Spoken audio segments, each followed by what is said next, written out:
l'économie de la forêt. Même si les animaux finissent, le lion ne va jamais manger les herbes. En d'autres termes, même si c'est Dieu comment, il aura toujours un animal à manger. Même si c'est Dieu comment sur la terre, ton Dieu te donnera. Oh, ya, ya, ya. Ah, dis à ton voisin, Dieu pourvoira toujours pour moi. Alléluia. L'une des choses, c'est que les ambassadeurs ont l'immunité diplomatique. Ils sont intouchables. Tu ne stoppes pas leur véhicule, tu ne fouilles pas leur voiture. À l'aéroport, tu ne les stoppes pas parce qu'ils ont l'immunité diplomatique. En tant qu'enfants de Dieu, nous sommes intouchables. Quelqu'un m'écoute? Les ambassadeurs ne fonctionnent pas en fonction de la législation de leur pays de résidence. Ça veut dire que les lois du Cameroun ne les influencent pas. Si on dit au Cameroun que c'est férié, pour l'ambassadeur de France, il peut décider que ce n'est pas férié. Aucune loi ne le condamne. Parce que ce sont les lois de son pays qui influencent sa vie. Donc si la loi dit sur la terre que les gens ne peuvent pas se marier ou ils ne peuvent pas réussir, la loi de ton pays dit quelque chose d'autre. Si la loi dit dans ta famille que personne ne peut réussir dans le mariage, la loi de Dieu pour ta vie dit autre chose. Dis à quelqu'un, je suis ambassadeur. Tu vois un peu le parallèle, hein? Tu vois un peu la comparaison. C'est comme quand tu peux prendre, la Bible déclare dans Osée chapitre 9, que la Bible déclare que le prophète est fou et l'homme spirituel a le délit. Alléluia. Tu peux aussi faire une comparaison des fous. Et moi, ce que j'aime chez les fous, c'est que les fous dominent. Alléluia. Quand tu vois un fou en route, frère, s'il entre chez toi, tu négocies pour qu'il sorte. Tu parles mal, tu sauras qu'il est fou. Quand on dit que le fou d'un tabac, ça veut dire que tout le tabac est pour lui. De là, ça veut dire pronom possède. Hein? Quand on dit le fou de l'oncle, ça veut dire que tout l'oncle lui appartient. À l'Éternel, la terre et tout ce qu'elle renferme. Quand il atterrit quelque part, il fait la loi. Et ce que j'aime, c'est que maman, aucune loi ne condamne un fou. Si c'est prouvé qu'il est fou, aucune loi ne le condamne. Donc s'il te casse la tête, il n'y a pas de procès. Ouais, j'aime ça mon frère. Les gars sont hors la loi. Et tu crois que la loi de ta famille peut te stopper? Tu crois que la loi de l'Afrique peut te stopper? Frappe la main sur ta poitrine, dis je suis instoppable. Et les fous n'ont pas honte. Ils peuvent danser le ndombola et l'idjoa. Et tant mieux. Ziko, tala, ziko. Ils ne regardent pas qui me regarde. Mais les chrétiens de cette génération ont honte de leur Bible. Ils ont honte de décliner leur identité. Tu es encore normal. Parce que les fous n'ont pas honte. S'il marche comme ça là, quelque chose lui dit, l'esprit lui dit, arrête-toi sur le soleil, regarde le soleil 4 heures de temps. Ils ne raisonnent pas. Ils sont contrôlés par un autre esprit. La Bible déclare que tous ceux qui sont conduits par l'esprit sont fils de Dieu. Quand tu es dans le taxi, l'esprit te dit parle en langue, ne dis pas qui est à côté de moi. Dis les bros satayato. Parce que tu n'es pas normal, tu es un fou de Dieu. Tu arrives au restaurant, on sert le repas. Dis Père, je te rends grâce. Ne gêne pas les gens qui te regardent. C'est que tu es encore normal. Tu peux faire une étude analytique. Ça veut dire que là, tu regardes un élément et tu fais une analyse. Un exemple simple qu'on peut prendre, c'est l'aigle. Si tu n'as pas le temps, tu me dis. Je vais chuter sur les personnages. Alléluia. Un exemple simple qu'on peut prendre, c'est l'aigle. Si tu étudies l'aigle, tu verras que l'aigle a 15 fonctions que tout enfant de Dieu doit adopter. Et laisse-moi te donner seulement 2. Alléluia. L'une des choses que j'aime dans l'aigle, c'est que l'aigle est le seul oiseau qui ne fuit pas la tempête. Tous les autres oiseaux reculent quand il y a la tempête. Mais l'aigle, quand l'aigle voit la tempête, l'aigle court, ancre dans la tempête, se laisse porter, écarte les ailes, se laisse porter dans la tempête et commence à planer. Et il y a des problèmes qui ne viennent pas te tuer, ça vient pour te lever. Et il y a des problèmes qui ne viennent pas te détruire, ça vient pour te construire. Ne contourne pas ces problèmes, affronte ces problèmes. Est-ce que quelqu'un m'entend? Parce que c'est en affrontant ces problèmes que tu deviendras plus fort. C'est en affrontant ces problèmes que tu auras la victoire sur tes ennemis. C'est en affrontant ces problèmes que tu verras la gloire de Dieu.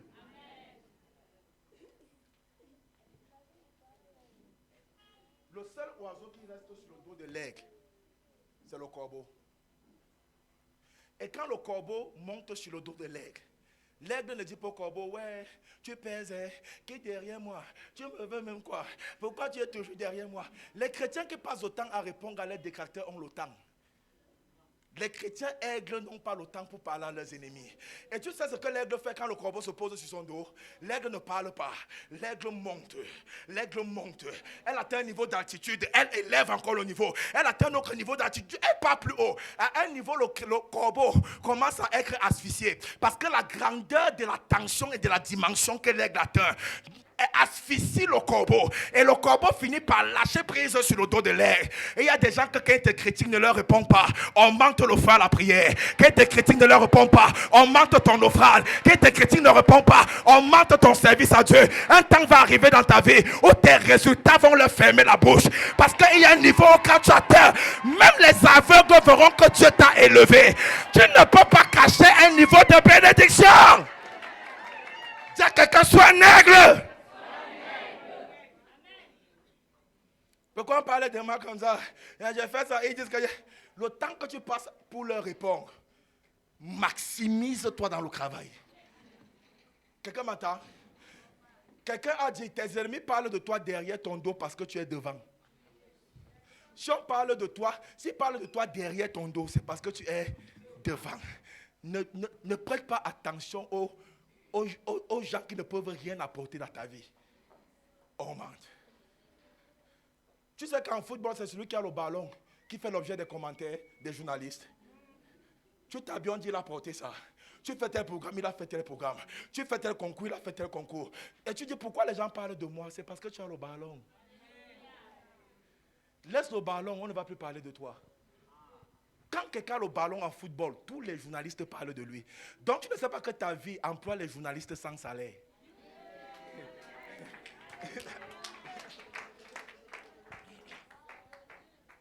Tu sais ce que j'aime?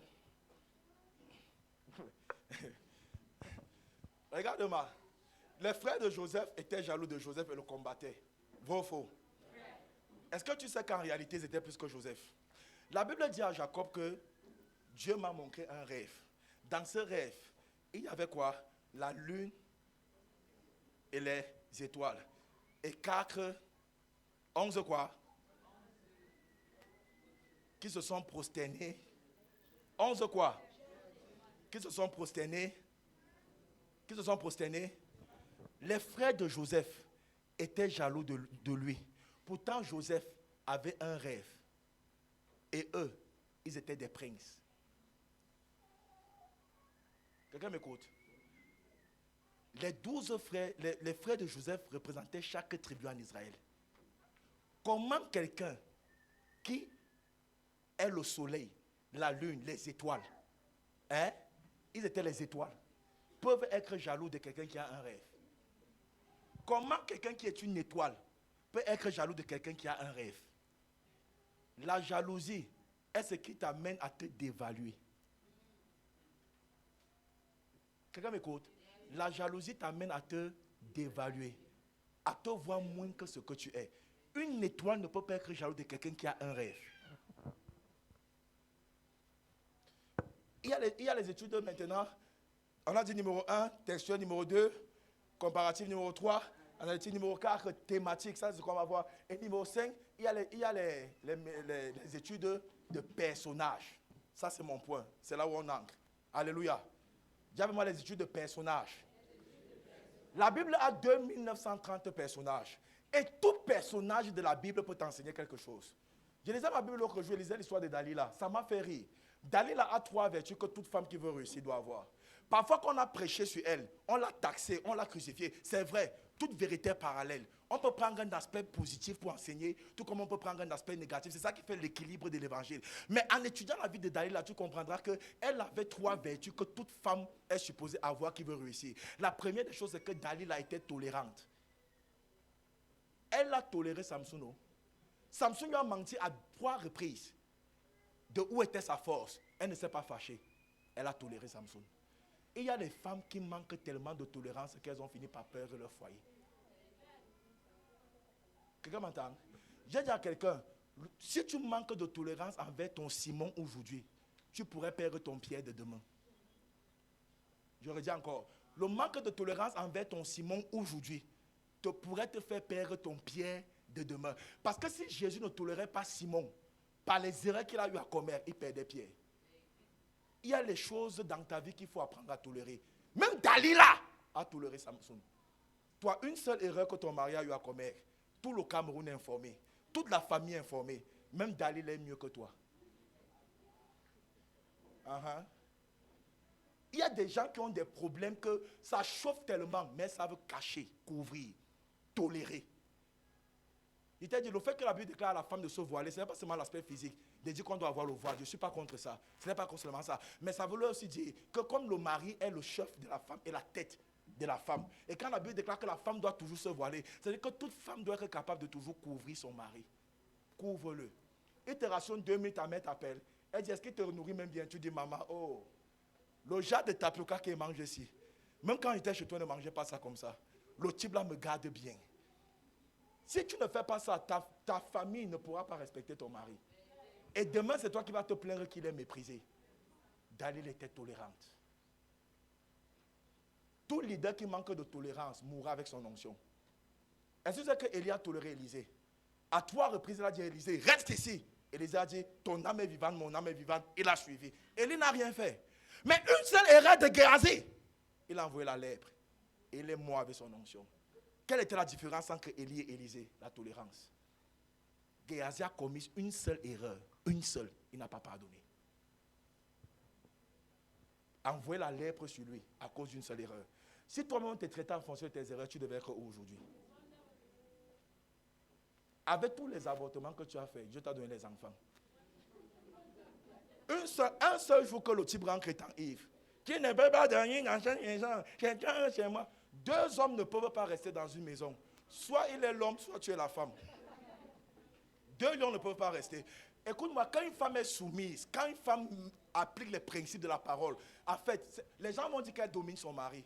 Parce que la soumission est la clé pour contrôler l'homme. Ah, maintenant les femmes ne disent plus amen.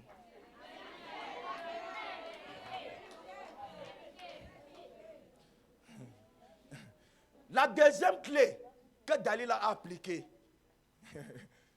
c'est qu'elle était objective. Dalila a dit, même si tu fais n'importe quoi, je veux le secret.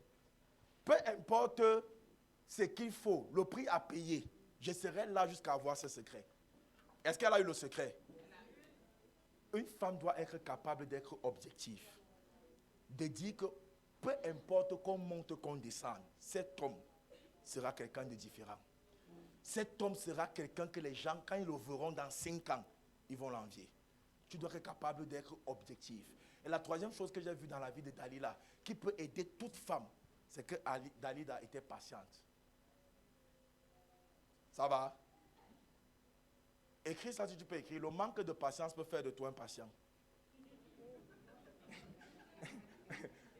Écris ça 200 fois si tu peux écrire. Le manque de patience peut faire de toi un... Il y a des gens que la précipitation a tué leur destinée. Tu es avec quelqu'un, il veut t'épouser. Tu es en train déjà de coucher avec lui. Tu es en train de manger un fruit pour perdre un jardin. Patiente. La définition la plus simple du péché, c'est manger un fruit pour perdre un jardin. Si il était avec toi, ça fait 2 ans, pourquoi il ne peut pas supporter 6 mois? Ça peut faire de toi. Parce que s'il fait ce qu'il fait là avec toi, et après tu entends qu'il épouse une autre fille, tu deviendras une patiente. On va t'interner à l'hôpital. Je me rappelle du témoignage de la fille qui était à l'université, étant vierge, célébrée par sa famille. Mais elle était orpheline, aucun soutien. Elle s'est battue dans la vie à un certain niveau. Et il y avait un professeur qui tournait autour d'elle, comme Satan tourne autour d'elle. Il disait, ne t'inquiète pas, si tu as besoin des notes et tout ça, c'est un petit problème. Viens me trouver à l'hôtel, telle chambre, ça sera géré. Et pendant 2 ans, elle a résisté. Et il y a eu un concours. Il y a eu comment vous appelez ça? Un concours qui donnait suite à un voyage à l'extérieur. Et il fallait un certain montant d'argent pour postuler. Elle n'avait pas l'argent. Et elle faisait partie des filles les plus brillantes de l'université. Et on a donné le délai. Et 1 semaine avant le délai est arrivé, elle n'avait pas d'argent. Et le monsieur lui a envoyé le message. Ça dépend de toi. Oh. Si tu veux, je peux payer même, te donner même l'argent pour tes poches et tout ça. Elle est restée pleurer, appeler comme elle pouvait appeler, personne n'a réagi. Parfois, Dieu va te laisser dans les problèmes pour voir ton attitude. Quand Moïse a tardé à descendre, ils ont fait le veau d'or. Parfois, Dieu va te laisser. Tu appelles, il n'y a pas moyen. Et Dieu dit, je vais voir ce que tu vas faire. Et à un niveau, tu dois être capable de dire que de me compromettre, je préfère mourir en étant agréable à Dieu. Tu dois être déterminé à ça. 2 jours du délai, pas moyen. La veille, pas moyen. Elle a dit, ah, peut-être que c'est Dieu qui l'a envoyé. Elle a essayé de biper, il a décroché le bip. Pas appelé. Pas appelé, biper. Il a décroché le bip. Tu sais, le gars qui s'appelle, non, il a appris. Allô? Elle dit, non, ne t'inquiète pas, n'explique pas. Il n'y a pas de souci. Prends un dépôt. Ne parle même pas, prends un dépôt. Et elle allait le retrouver. Il a fait ce qu'il a fait. Prendre une grosse somme d'argent, lui donner. Dis que ça, c'est ton argent de poche. N'importe quand que tu as un problème, fais-moi seulement signe. Elle est rentrée, elle était mal à l'aise, commençait à pleurer. À pleurer. Elle savait que ce qu'elle avait fait n'était pas bien. Commençait à pleurer. Le lendemain, elle arrive à l'université. Le responsable de l'université est descendu avec toute son escorte, avec tous ses responsables, faire le rassemblement de tous les étudiants. Il a dit, nous sommes descendus aujourd'hui parce que nous voulons vous dire que nous sommes fiers de cette université. Ça fait 5 ans que nous sommes les tops en tant qu'université privée. Et ça, c'est grâce à certaines personnes qui ont su distinguer et hisser le drapeau de cette université plus haut que n'importe laquelle. Et nous avons décidé de les récompenser publiquement. En tête de liste, on a appelé son nom. Et on dit, pour ceux qu'on appelle ici, ils ne payent pas, la bourse est payée, leur maison payée, leur fourniture payée, tout est pris en charge par l'université. Elle s'est couchée par terre, commençait à pleurer. Les gens croyaient qu'elle pleurait la gloire de Dieu. Dans son cœur, elle disait, si j'ai attendu 3 ans et 6 mois, pourquoi je n'ai pas attendu 2 jours? Et il y a des gens qui abandonnent quand ils sont proches de leur miracle. Frère, tiens bon. Résultat, avant d'ouvrir les yeux, elle était enceinte. Avant de dire ah, elle avait le VIH. Satan est méchant. Le manque de patience peut faire de toi impatient. Il y a des situations dans ta vie qu'aucun homme ne pourra t'aider. Paye le prix. S'il faut manger le tapioca, mange avec la foi du Seigneur. Parce que la gloire à venir sera plus grande que tes challenges.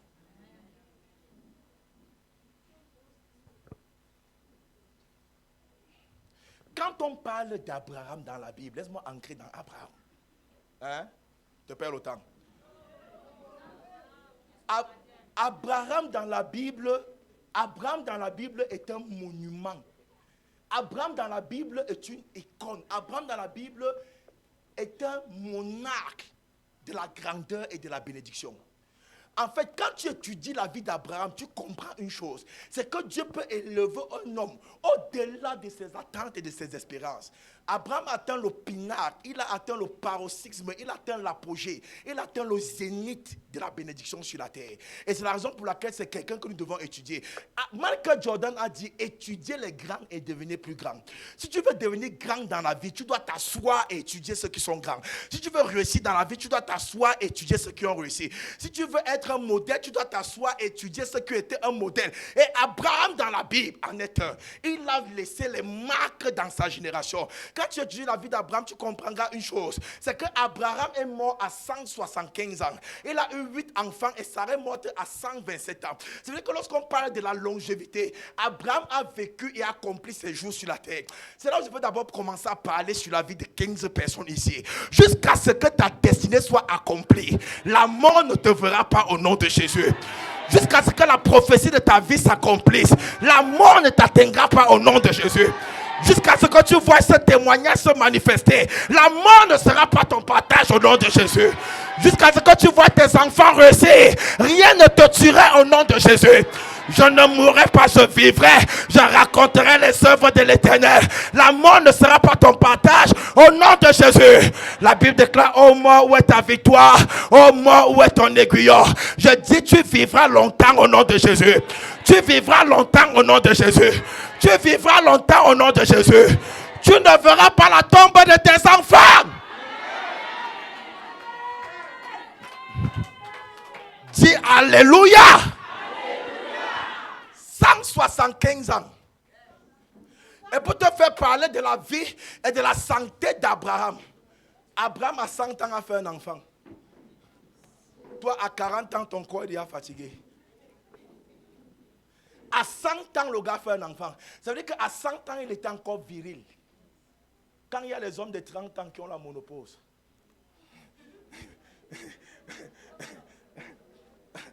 Oui, tu comprends ce qu'elle veut dire. Alléluia. Alléluia. La vie d'Abraham est un succès. Et quand tu vois la vie d'Abraham, tu comprends une chose. C'est que Dieu bénit véritablement. Et il y a une différence. La Bible déclare dans Proverbe 22, Proverbe 10, le verset 22, c'est la bénédiction de l'Éternel qui enrichit et ne se fait suivre d'aucun chagrin. Il y a une différence entre les bénédictions et la bénédiction. Il y a des gens qui suivent les bénédictions, mais non pas la bénédiction. Quand tu as la bénédiction, c'est de ça que découlent les bénédictions. La Bible déclare dans la parole de Dieu dans Deutéronome 28 au verset 8, l'Éternel ordonnera à la bénédiction d'être avec toi dans tes greniers et dans toutes tes entreprises. Il te bénira dans le pays que l'Éternel ton Dieu te donne. Et il y a un niveau de bénédiction que quand ça affecte ta vie, tu es béni de toutes parts, tu es béni de tous les côtés, tu es béni dans tous les aspects. Et c'est ce qui sera ton partage au nom de Jésus. Je prie au nom de Jésus. J'ordonne à la bénédiction d'être sur tes enfants. J'ordonne à la bénédiction d'être dans ton ministère. J'ordonne à la bénédiction d'être dans tes projets. J'ordonne à la bénédiction d'être dans ton foyer. J'ordonne à la bénédiction d'être dans tes finances. J'ordonne à la bénédiction d'être avec toi au nom de Jésus. Ne le sais-tu pas, ne l'as-tu pas appris? C'est le Dieu de l'éternité, l'Éternel qui a créé les extrémités de la terre. Il ne se fatigue point, ne se lasse point.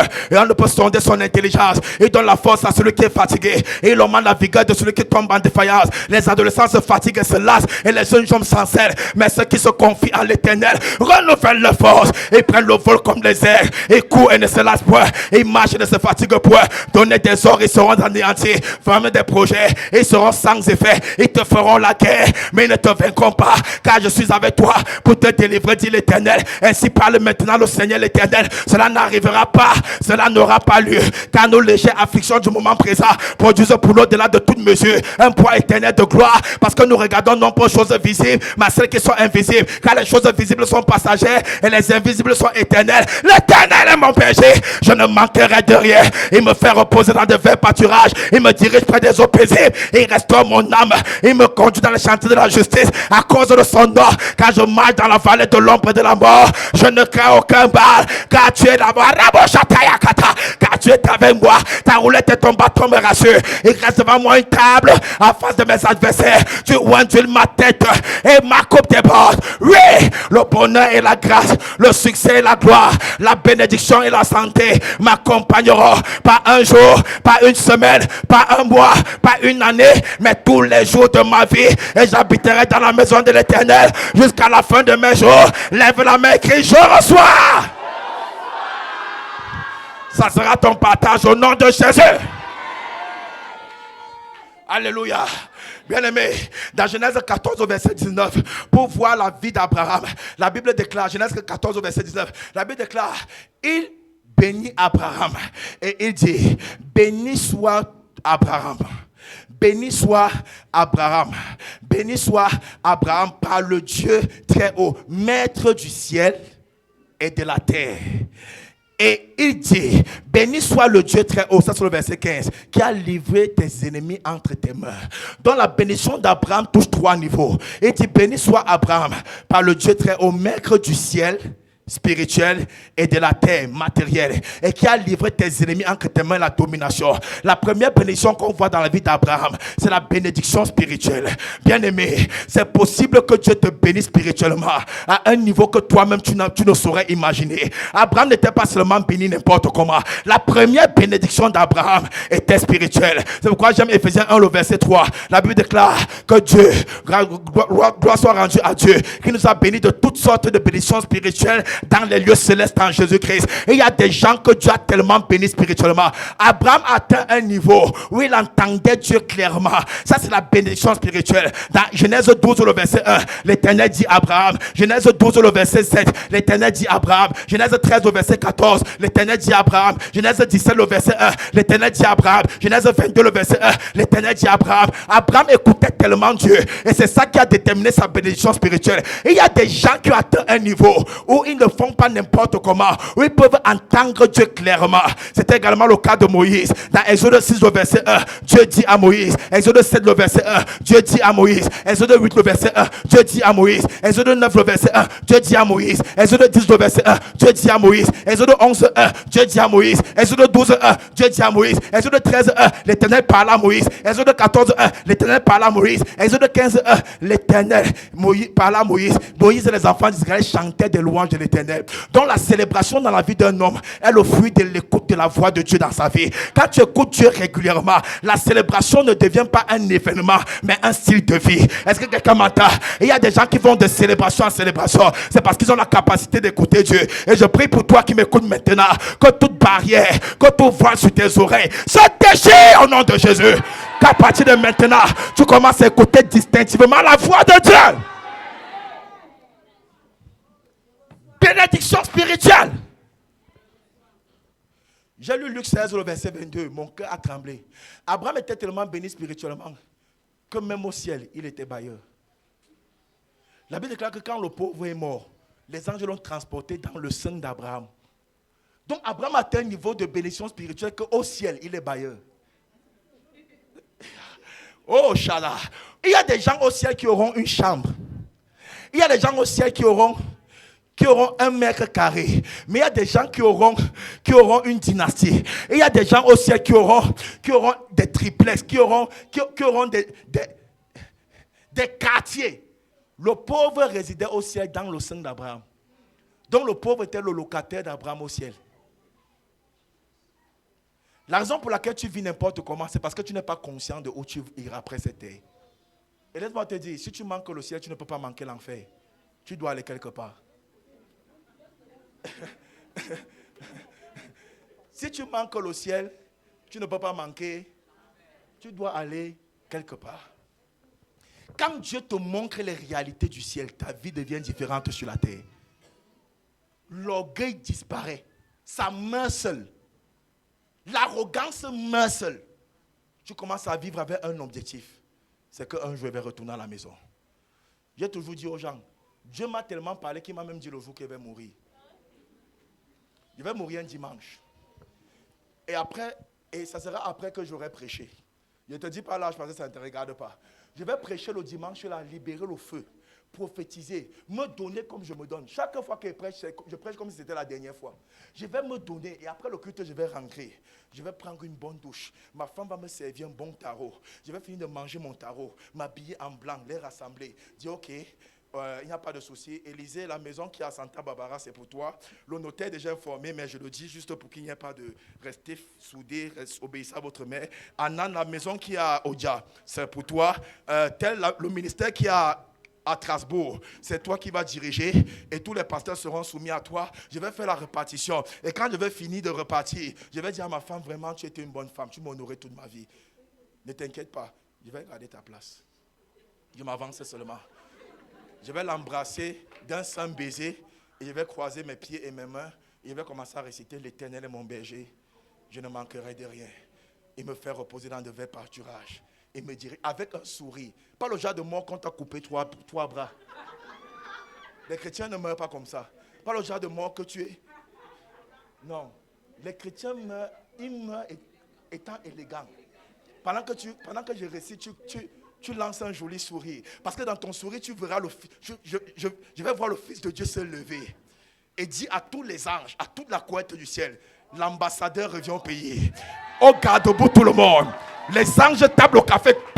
On déroule le tapis rouge.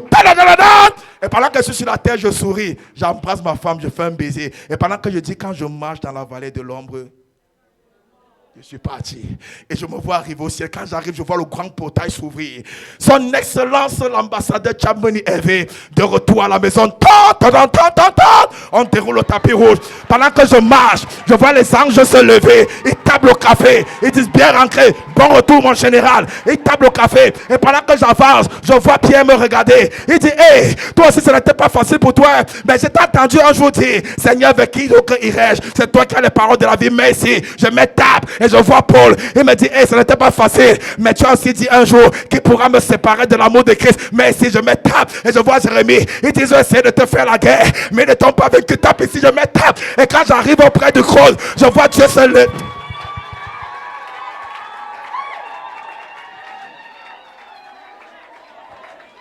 Les chrétiens qui ont peur de la mort ne sont pas sûrs de leur relation avec Dieu. Le jour que Dieu m'a montré ma maison au ciel, j'étais pressé de dire qu'il veut rentrer. Il m'a dit non, tu as encore beaucoup à faire sur la terre. Frère, si Dieu te montre le ciel, tu vas voir que même la présidence c'est la poubelle. Même la présidence c'est la poubelle. Si Dieu te montre le ciel, chaque fois que tu vas marcher, tu vas dire Seigneur, reviens bientôt, reviens vite. Je fais quoi? Reviens vite. Abraham était tellement béni spirituellement. Mais la deuxième des choses, c'est qu'Abraham était béni matériellement.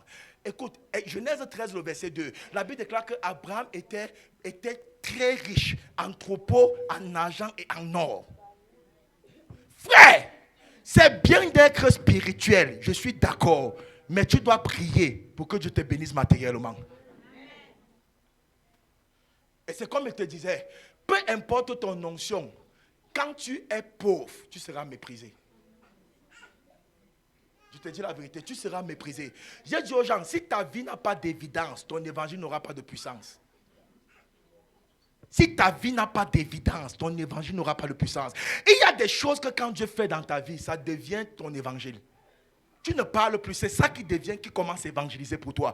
Parce que quand les gens voient comment Dieu change ton histoire, ils commencent à dire, c'est vrai que le Dieu là est un Dieu vrai. C'est vrai que le Dieu là, quand ta belle famille voit comment ils ont cru que tu étais stérile, ils commencent à te voir accoucher les jumeaux. Ils commencent à dire, non, le Dieu qu'elle sait est un vrai Dieu. Quand les gens voient comment tu étais destiné à être un zéro, Dieu fait de toi un héros. Les gens commenceront à dire, le Dieu qu'il sait est un vrai Dieu. Et avant la fin de cette année, Dieu va te donner des évidences. Dieu va te donner des évidences. Dieu va te donner des évidences. Dieu va te donner des évidences. Dieu va te donner des évidences. Dieu veut que nous soyons bénis. Quelqu'un m'écoute? Dieu veut que nous soyons bénis.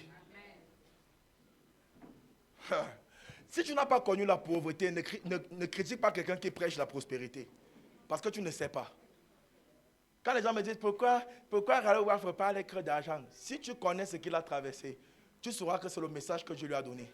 Ce n'est pas toi qui l'as appelé. Tu n'as pas le mandat pour crier les messages des hommes de Dieu. Et je t'ai dit, le désert par lequel tu passes est révélateur du type de personne de qui Dieu va t'envoyer. Si tu as prié pour le mariage, si tu t'es marié à 45 ans, 50 ans, tu sauras ce que ça coûte. Ce type de personne sera conduit vers les femmes mariées, vers les jeunes filles qui veulent se marier. Quand tu vois quelqu'un qui a souffert de problèmes émotionnels, qui a été abusé, violé, ce type de personnes, quand elles vont croire qu'avec le Seigneur, ils seront conduits vers les gens qui ont des problèmes émotionnels. Ne les critique pas parce que tu ne les as pas donné le mandat. C'est leur mandat vers le couloir là, c'est leur mandat. Il y a des gens comme nous. J'ai dit que même si j'oublie de faire l'appel à l'autel, je ne peux pas oublier de couper la tête de quelqu'un sur l'autel. Parce que j'ai été victime. J'ai vu les enfants mourir dans ma famille. Et j'ai crié à Dieu. Dieu m'a dit, c'est toi qui as laissé. Ça ne vient pas de moi. J'ai dit, qu'est-ce qu'il faut? Dieu m'a dit, il faut une onction pour stopper ça. Et c'est comme ça que j'ai gêné 1 an. Et Dieu m'a donné 7 onctions. Et l'une de ces onctions, c'est l'onction du jugement. Frère, je ne prie pas pour la repentance des sorciers. Je tue les sorciers.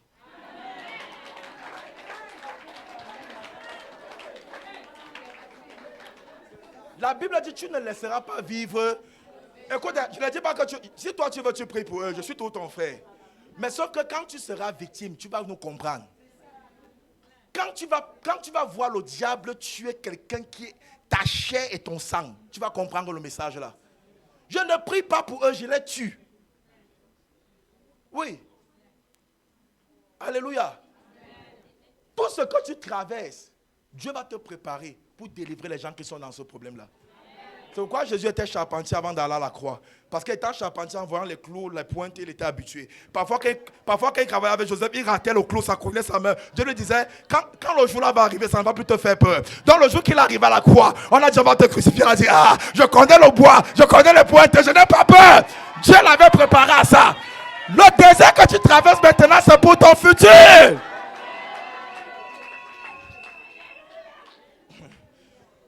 Tu sais pourquoi toute la vie de Moïse, il a traversé l'eau? Parce qu'il est né dans l'eau.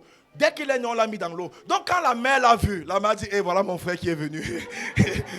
Le type, c'est l'homme de l'eau. Dieu l'a tellement préparé à l'eau que quand il a vu la mère, il n'a pas eu peur. Parce que dès qu'il est né, on l'a mis dans l'eau. Tu écoutes? Donc son ministère, c'était l'eau. À tel point que même quand Dieu a dit non, pas le rocher, il a dit, moi je veux l'eau. C'était seulement l'eau dans sa tête. Et Moïse veut dire sortir des eaux. Il faut dire les choses pour équilibrer l'évangile. Alléluia. Il y a plusieurs catégories d'ennemis. Il ne veut pas entrer dans ça. Il y a des ennemis qui doivent se repentir, mais n'empêche qu'il y a des ennemis qui doivent mourir. C'est pourquoi Dieu a tué Pharaon. Il pouvait pardonner Pharaon, non? C'est pourquoi Dieu a tué Hérode.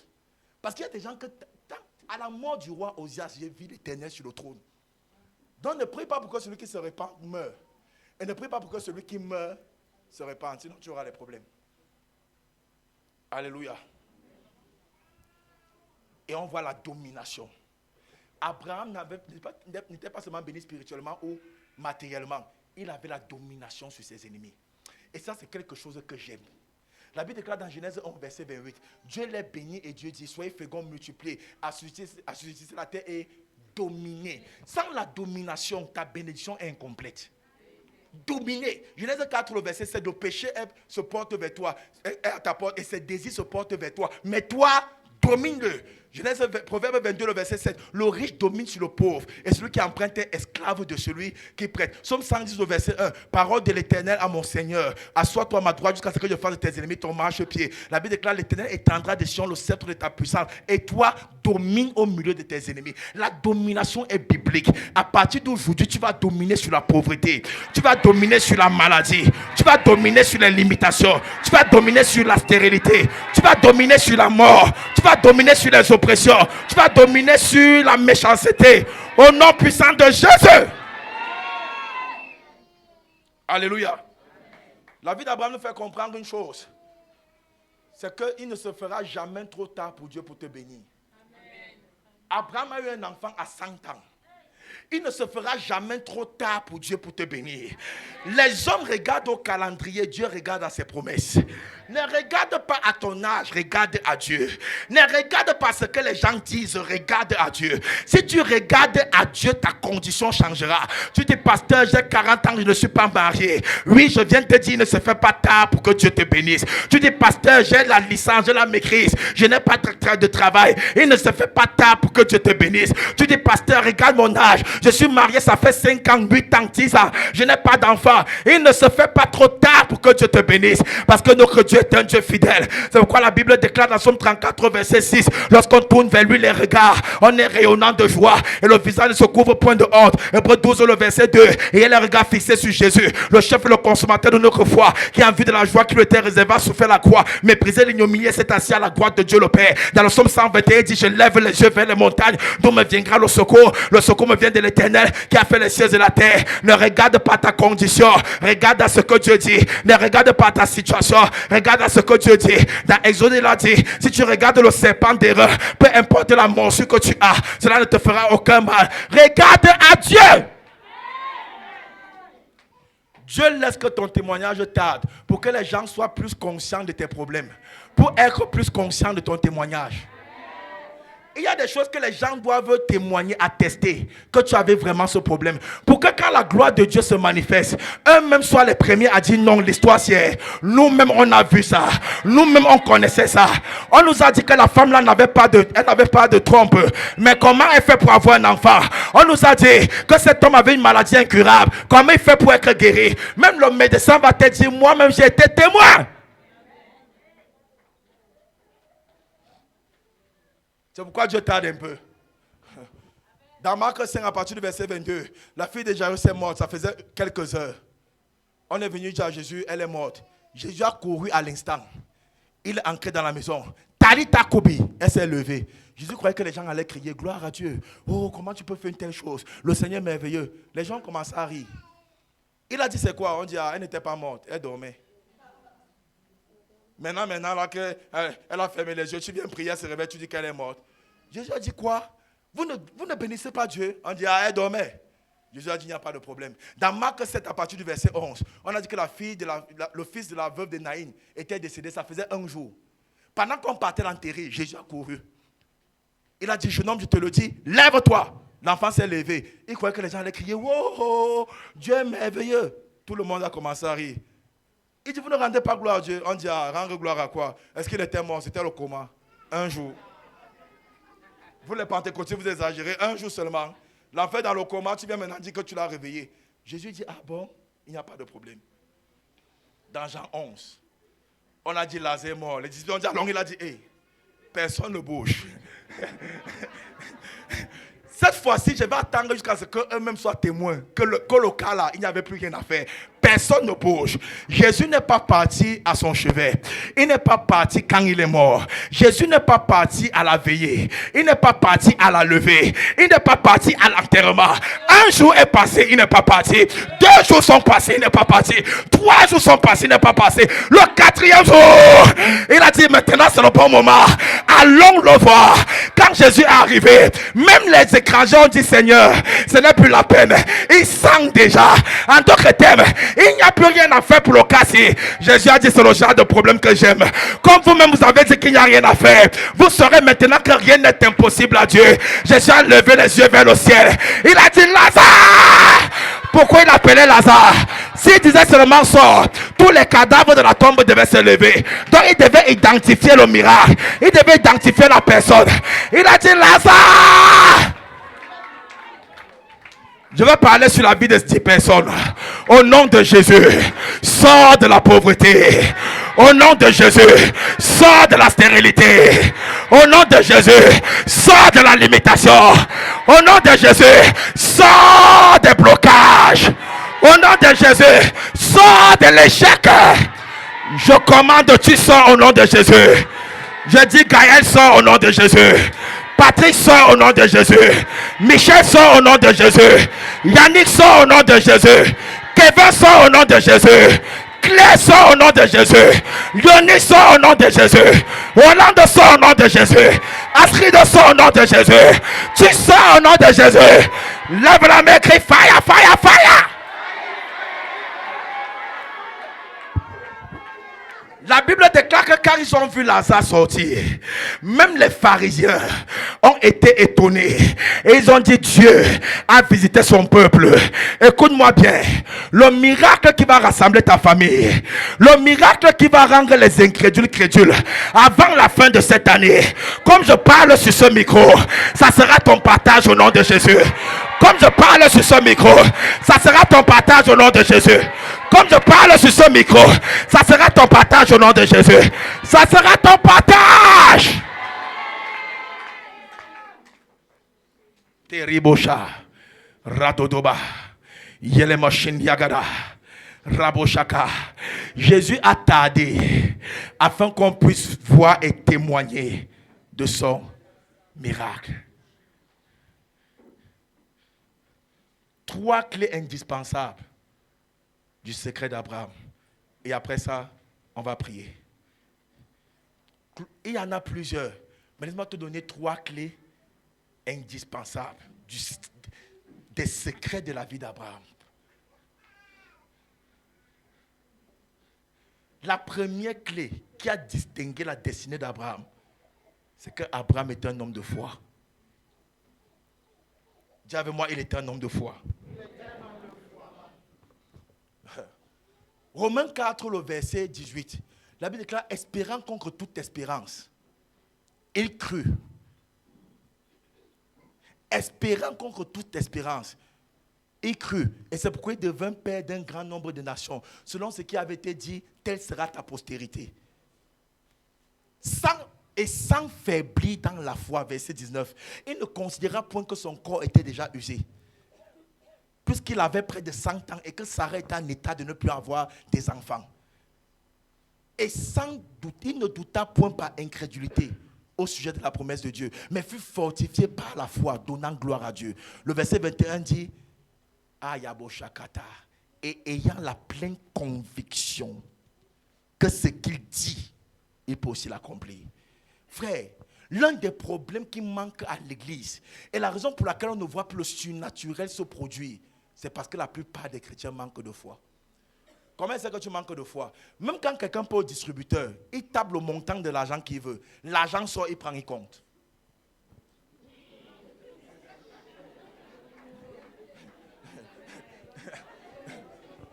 Et je regarde, je ris. Tu tapes le montant que tu veux sur ton argent. C'est la machine qui compte. L'argent sort, tu prends, tu comptes. Ça veut dire que malgré la perfection du mécanisme mis en place, tu continues à croire qu'on peut te tromper. Et si un homme ne peut pas croire à une machine, comment faire pour croire à Dieu qui ne voit pas? Si tu ne peux pas croire à la machine que tu vois, on a un problème de crise de foi.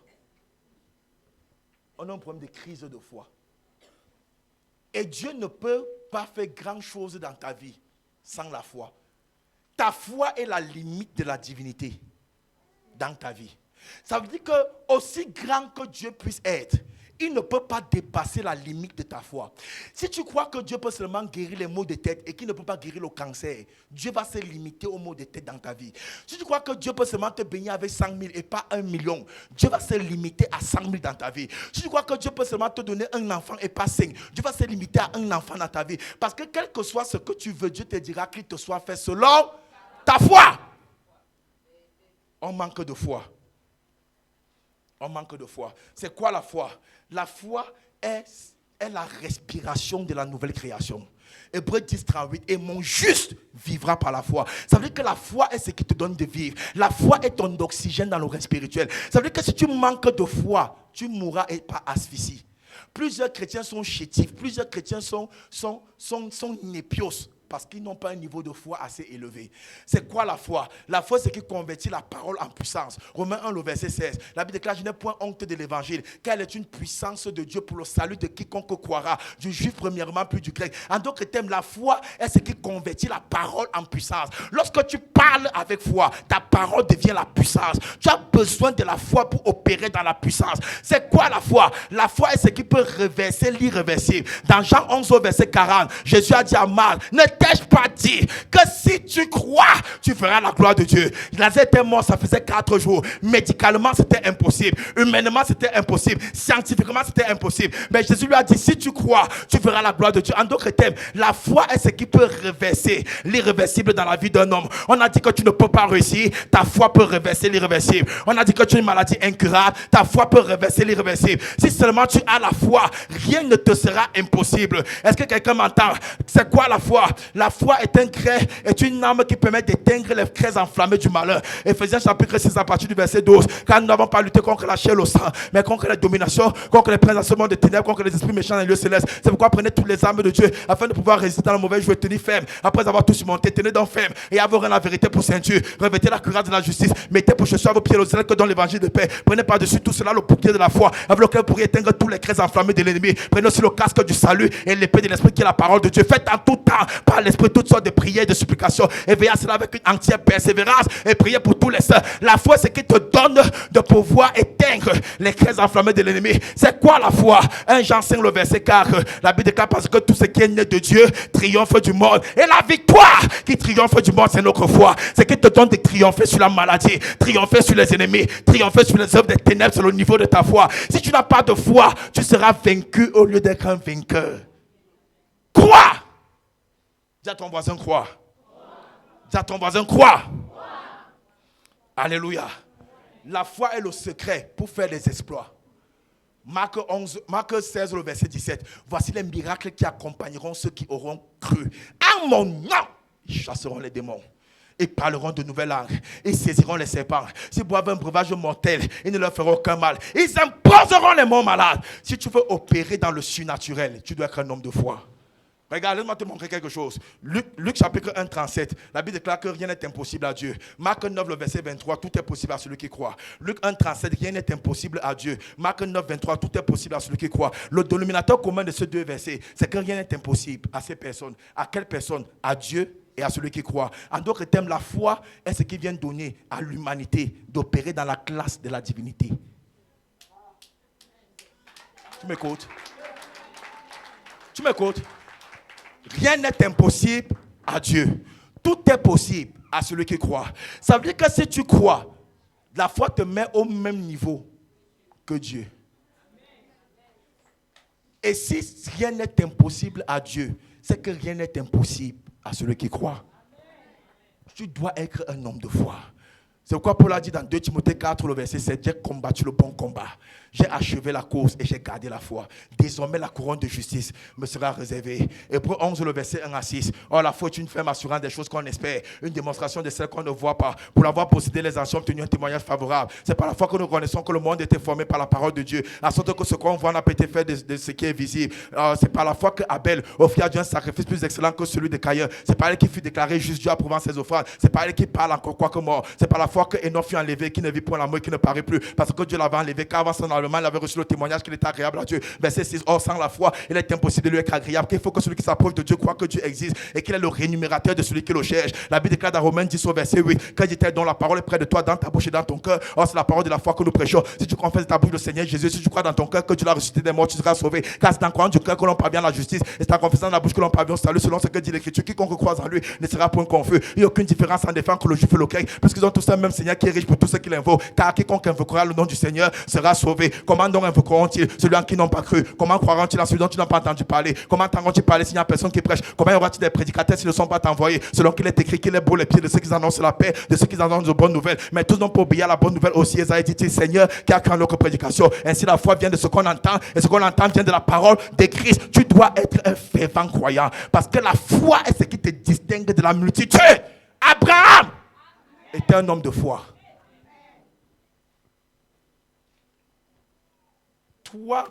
Trois orientations de ta foi. Numéro 1, crois en Dieu.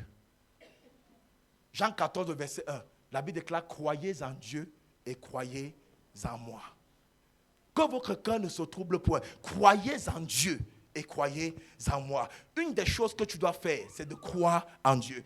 Comment tu fais pour croire en Dieu? Crois que ce qu'il dit est vrai et crois que ce qu'il dit est ton partage. C'est pourquoi chaque fois que je lis la Bible, avant même que je médite, je vais commencer à crier Amen. Je vais commencer à crier je reçois, même étant seul. Parce que quand je lis certains versets, mon corps commence à démanger. Quand je lis, ils te feront la guerre et ils ne te vaincront pas. Car je suis juste avec toi. Je m'arrête d'abord. Je dis Amen, Amen, Amen.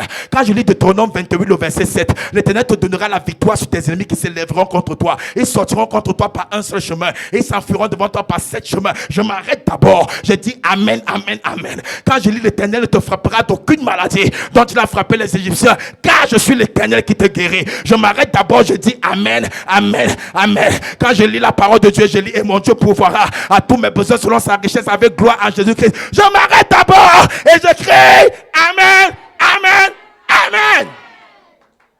Parce que je crois à la parole. Psaume 33, le verset 9, car il dit et la chose arrive.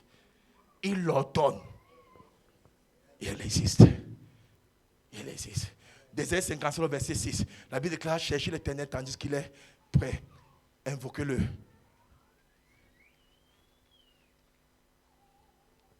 Que le méchant abandonne sa voie et l'homme d'iniquité ses pensées. Qui retourne à l'Éternel qui aura pitié de lui. À notre Dieu qui ne se lasse point de pardonner. Car mes voies ne sont pas vos voies. Et mes pensées ne sont pas vos pensées, dit l'Éternel. Autant les cieux sont élevés au-dessus de la terre, autant mes voix sont élevées au-dessus de vos voix et mes pensées au-dessus de vos pensées. Comme la pluie et la neige descendent des cieux, elles ne retournent point sans avoir arrosé, fécondé la terre et donné la semence aux semeurs. Ainsi en est-il de ma parole qui sort de ma bouche. Elle ne retourne point à moi sans effet, sans avoir exécuté ma volonté et accompli mes desseins. Je dis Amen. Si tu croyais à ce que Dieu te disait, c'est que ton allure dans la vie serait différente.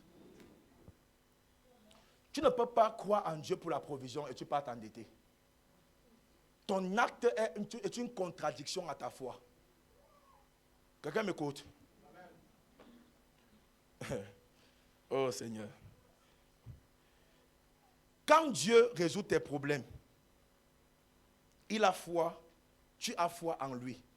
Mais quand Dieu ne résout pas tes problèmes, il a foi en toi. Uh-huh. Quand Dieu résout tes problèmes, tu as foi en lui. Mais quand il ne résout pas tes problèmes, c'est qu'il a foi en toi.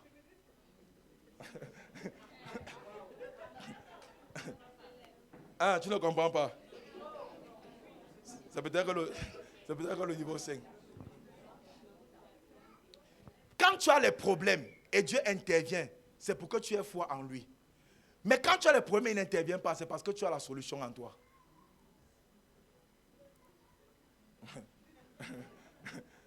Uh-huh. Il y a cette femme qui avait 11 orphelins. Et un jour, vraiment, elle n'avait rien à manger. Ils étaient affamés, ça faisait des semaines. Elle entrait dans sa chambre pour prier. Et elle a entendu une seule parole de Dieu. Va au magasin et fais les provisions pour 1 mois. Elle dit, ah bon? Dieu dit oui. Elle dit, je n'ai pas d'argent. Dieu dit, c'est simple. Dans le règne physique, on utilise l'argent pour avoir des choses. Pour avoir quelque chose au Cameroun, tu dois utiliser le franc CFA. Tu donnes le franc CFA, on te donne ce que tu veux. Dans le règne spirituel, la foi est l'argent du ciel. Avec la foi, ton niveau de foi détermine ce que tu peux posséder dans le royaume de Dieu.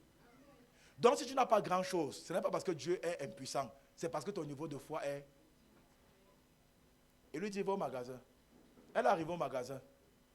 Elle a pris le premier chariot. Elle a rempli. Elle allait prendre le deuxième. Elle a rempli. Elle voulait s'arrêter. Dieu dit, oh, n'oublie pas, fais les provisions pour 2 mois. Elle a demandé aux gens, venez m'aider. Venez m'aider. Et tu vois, quand tu commences à remplir 5 chariots au magasin là, tout le monde commence à s'arrêter un genre. C'est l'enfant de qui ici encore? Elle a séquestré tout le personnel. Venez avec les chariots. Ça, mettez, ça, mettez, ça, mettez, ça, mettez. On dit, hey, tu vas payer en cash ou en chèque? Elle dit, ce n'est pas un problème. Ça, mettez, ça, mettez. Ça arrivait pratiquement à 35 paniers. Plein. Elle est arrivée devant le guichet. Elle était en 4e personne, en 4e position. Quand elle est arrivée en 2e position, le Saint-Esprit lui a dit, change, je vais au 7e guichet. Parce que 7, c'est l'accomplissement et la perfection. Va au 7e guichet. Elle est partie au 7e guichet. Ses pieds tremblaient seuls. Elle disait que dès qu'on lui demande, oui madame, vous réglez par quel moyen? Elle disait dans son cœur qu'elle va seulement dire que,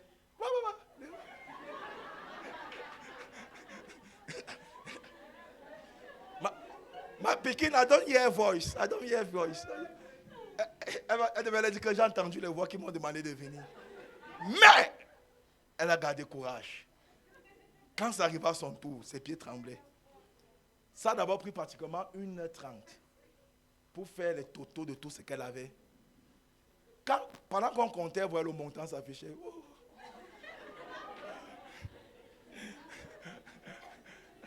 I go die today. Oh. Quand on a fini de compter, quand le monsieur voulait dire, ok madame, vous pouvez régler, une cloche a sonné dans le magasin. Bringam, bringam, bringam, bringam, bringam, bringam, bringam. On dit c'est quoi? Bringam, bringam, bringam. Madame et monsieur, à votre attention s'il vous plaît. Nous voulons vous dire que le patron du magasin a décidé de manifester sa générosité. En raison des 15 années de ce magasin, nous voulons annoncer que la personne qui est sur le 7e, à la 7e caisse présentement, tout ce que vous avez pris est gratuit. Elle a dit, yeah, je ne vais prendre les cuvettes à la maison. Je ne vais venir avec les assiettes de mes voisins. Je ne vais vider le magasin ici. Elle s'est enroulée par terre. Commençant à crier, I never know you will answer me this way. I never know you will answer me this way. Je prophétise dans ta vie. Dieu va te surprendre au nom de Jésus. Dieu va te surprendre au nom de Jésus. Dieu va te surprendre au nom de Jésus. Dieu va te surprendre au nom de Jésus. Dis à ton voisin, aie la foi en Dieu. Oh, je te perds le temps.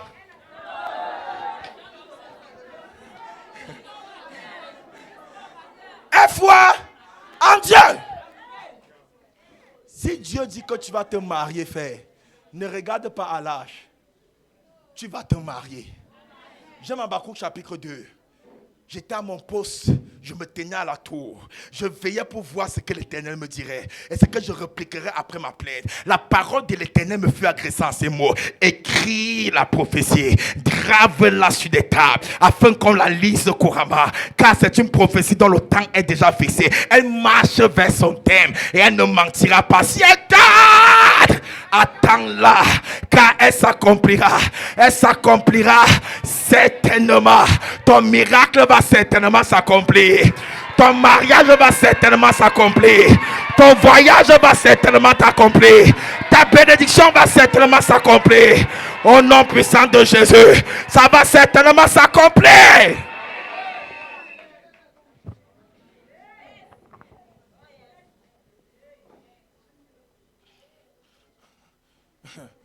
Dieu a dit à Sarah, l'année prochaine tu auras un enfant. Elle a dit, Seigneur, tu ne peux pas comprendre. Laisse-moi t'expliquer, j'ai la monopause. En fait, à l'université de la monopausie, j'ai un doctorat.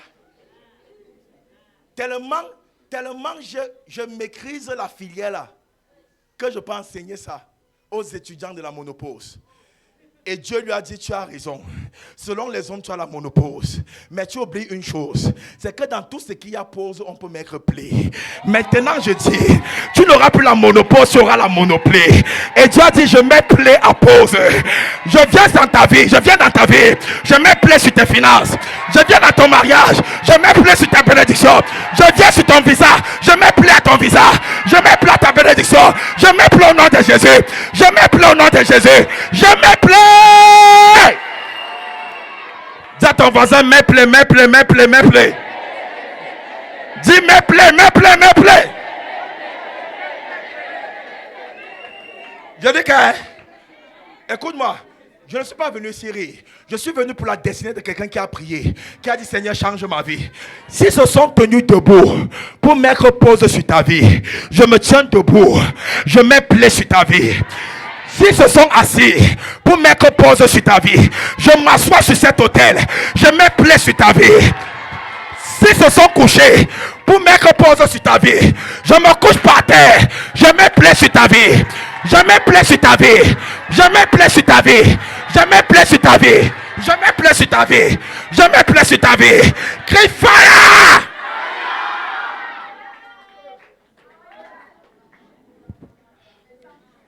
Aie foi en Dieu. Numéro 2, aie foi en ses serviteurs. Hein? Aie foi en ses... 2 Chroniques 20, le verset 20. Confiez-vous en l'Éternel votre Dieu et vous serez établis. Croyez en ses prophètes. Hey! Et vous réussirez. Confiez-vous en l'Éternel votre Dieu et vous serez établis. Croyez en ses prophètes.